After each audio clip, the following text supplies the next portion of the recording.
Hello, class. My name is Miguel Escona. You can call me Mr. A. To begin, I would like to mention that Dr. C is out. She's taking a vacation and has called me in today to simply enlighten you about a very enjoyable topic of mine. I find it to be all of the above: exciting, thrilling, captivating, and most definitely inspiring. Yep, that's right. You guessed it. I'm talking about 180 CE philosophy. See? I knew you'd all be excited as I am to hear about this. So let's begin, shall we? Marcus Aurelius was a Roman emperor born in 121 CE. Between 170 and 180 CE, he wrote what is known as the Meditations. While, yes, this was a text that was intended to be for his own use, it was not a typical diary as some would call it.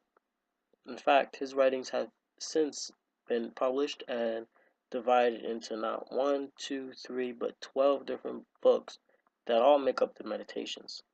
These notes that Aurelius wrote were simply his private ideas on Stoic philosophy, a guide, one might say, a guide for his own guidance and self improvement. However, today, what was once private is now public, and many people have enjoyed this text. Our focus for today is Book 3, titled Incarnuntum.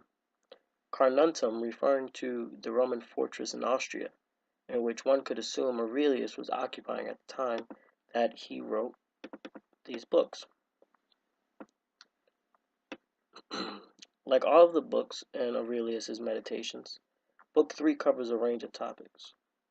One of the main themes in Book 3 is Aurelius's beliefs regarding quality of life and what one should do in order to live well. In general, texts are not only meant to inform readers about what is specifically being written about, but it also allows readers to understand the current state of mind of the author and the world around them. In the case of Aurelius's Book 3, there are many things that readers can begin to think about regarding both the culture in which he lived in, as well as the culture that exists today.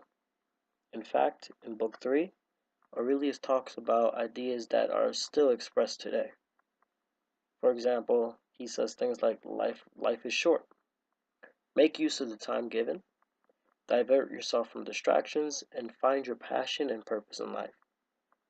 This is almost certainly the central vein in the body of society today. In a world dominated by social media, the internet and countless distractions, understanding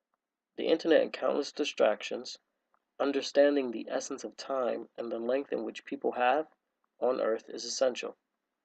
Clearly, it was essential back then as well. Aurelius knew it, and it will forever be important. Aurelius also writes about natural beauty.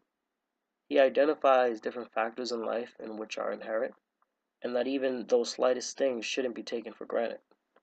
He uses the example of how loaves of bread naturally have ridges due to the baking process. While it is simply a natural byproduct of what is the baking process, it is pleasing and adds to the taste buds, or adds to the taste, I'm sorry. It adds to the taste of the bread simply by its aesthetically pleasing nature. I'd say that the idea that natural beauty shouldn't be taken for granted is interesting simply because in a time today in which distractions are ever so prominent compared to when this text was written, people still overlook the small things right in front of them. On page 6 of Aurelius' Meditations, he begins to lecture about how people should act. This directly gives insight on the ideals prominent in the era simply because it shows what was important, or at least what Aurelius deemed should be important. Aurelius believes that one should not be selfish.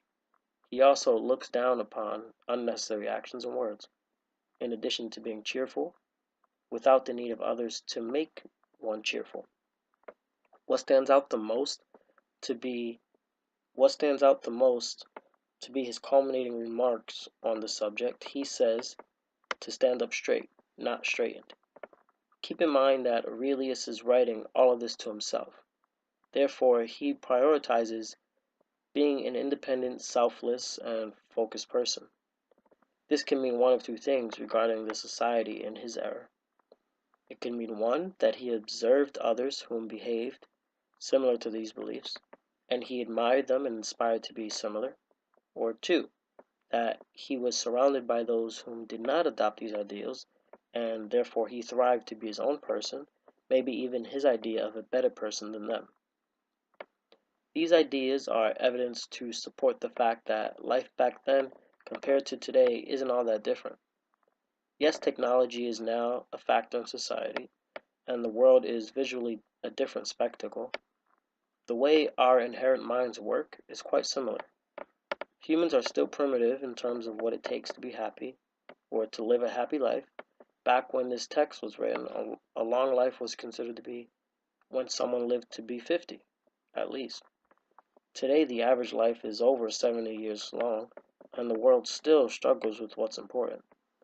Certainly, Aurelius wasn't perfect, no one is, but this text specifically serves as an important reminder that living a fulfilling and happy life will always be important. It was important 2,000 years ago, and it will be important 2,000 years from now. That concludes today's lecture. However, before we go, I would like to extend an invitation to all of you to read this text for yourself. You don't have to agree with the ideas written in the text or even adopt them in your own life. Simply read to understand that quality of life is very important. Aurelius was obsessed with it, and know that know that if you don't find quality in your life, then what are you living for? Maybe this text will serve as a spark of inspiration for you. Maybe it will lead you to other works of philosophy, or maybe it will give you guidance like it did for Aurelius and like it has certainly done for me. All you have to do is read it. Thank you, and have a great day.